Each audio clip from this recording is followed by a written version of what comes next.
তা আমরা যখন আজকে গান গাচ্ছি, আয়সা পাবেন আসছে কুষ্টিয়া থেকে, আমি আসছি নাটোর থেকে। হিন্দুদের মধ্যে এই মতো দেখবে এই নানান জায়গার সালপাল্লিয়া, এক জাতির সালপাল্লিয়া এই কাম হয় না। এর মধ্যে মুসলমানও থাকে, হিন্দু থাকে, দুই একজন আদিবাসীও থাকে, সকলকে নিয়েই এই সঙ্গীত করতে হয়। তো এক ভদ্রলোক কীর্তন গায়, তো এই কীর্তনে অতগুলি সালপাল যুগতে যুগতে একজন যার যুক্ত হয়েছে ওই আবার হলো যাইতে হইলো মুসি। যাইতে হলো মুসি, কীর্তনের দলে ভর্তি হয়েছে, কীর্তন গায়।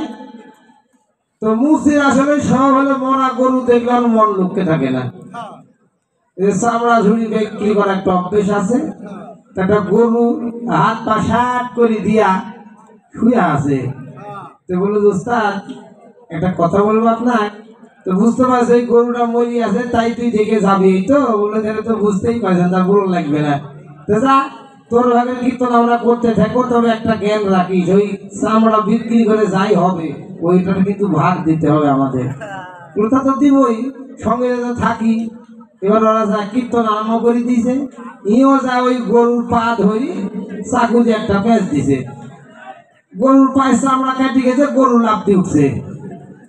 ওই দেখি ভয় খেয়ে গেছে, গরুর মালিক যদি এখন আমাকে দেখে দেবে তো বাড়ি মাইরি ফেলবি। অসরবাদী লুকায় শ্বশুর করে পালাইছে, পালা কীর্তনের জায়গাতে হাজির হয়ে গেছে। কীর্তনের জায়গাতে হাজির হয়ে গেছে, দলের যে মালিক ও না পাওয়া পর্যন্ত এর মন ঠিক থাকছে না, যা কোনো বিপদ হইলো না ভালো হইলো।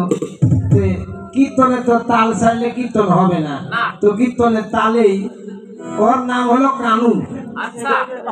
জিজ্ঞাসা করছে, বলি বলি ও নন্দের কানু, সে কাজে পাঠানো সে কাজে কি হলো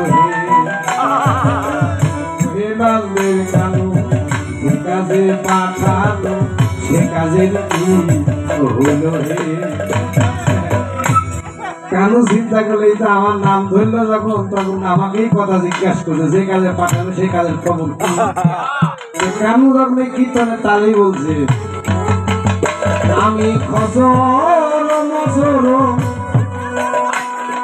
চরণ ধরি গৌর উঠে ভালো ঘাট, ওহে নন্দের কানু যে কাজে পাঠানো সে কাজের কি হলো হে। উস্তাদ বললো, বুঝতে পারছি বাবা তোমার কাম সংবাদ ভালো না। তাহলে কি বুঝেছি বুঝেছি,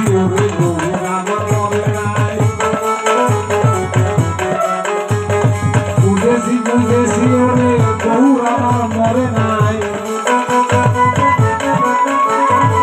বুঝেছি বুঝেছি ওরে গৌর আমার মরে নাই, মরে নাই মরে নাই।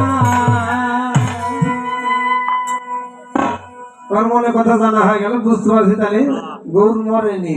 তো যাই হোক, তোর কাজ হয়ে গেল, কীর্তনী কাজ বাবা, এখন মীমাংসা হয়ে গেল।